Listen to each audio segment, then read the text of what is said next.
Hello guys, আসসালামু আলাইকুম। কেমন আছেন সবাই? আশা করি সবাই ভালো আছেন। তো একটি খুবই গুরুত্বপূর্ণ বিষয় আপনাদের সাথে আমি আলোচনা করব। তো বিষয়টি হলো, আমি ইদানিং একটি ভিডিও দিতেছি, যেটা হচ্ছে ইআরপি স্কিল ডেভেলপ, ইআরপি সিস্টেমের কাজ। সুতরাং আমি এই ভিডিওটার মধ্যে তেমন সাপোর্ট পাইতেছি না আপনাদের, যার দরুন আমি এই ভিডিওটা নিয়ে আর সামনে আগাতে চাই না। তবে আমার একটা দুঃখের কথা হচ্ছে, আপনারা কেন স্কিল ডেভেলপের মধ্যে আগ্রহ দেখান না?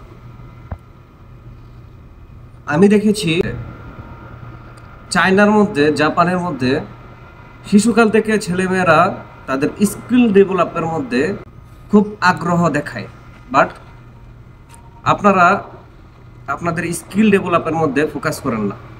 সুতরাং আমি যে ইআরপি সিস্টেমের কাজটা দীর্ঘায়িত করতে চাইছিলাম, পার্ট বাই পার্ট দিতে চাইছিলাম, আপনাদের সাপোর্ট না পাওয়ায় আমি এটা বন্ধ করতে চাইতেছি। সুতরাং আমি অন্য কোনো সাবজেক্ট নিয়ে আপনাদের সামনে আসবো। ধন্যবাদ সবাইকে। আসসালামু আলাইকুম।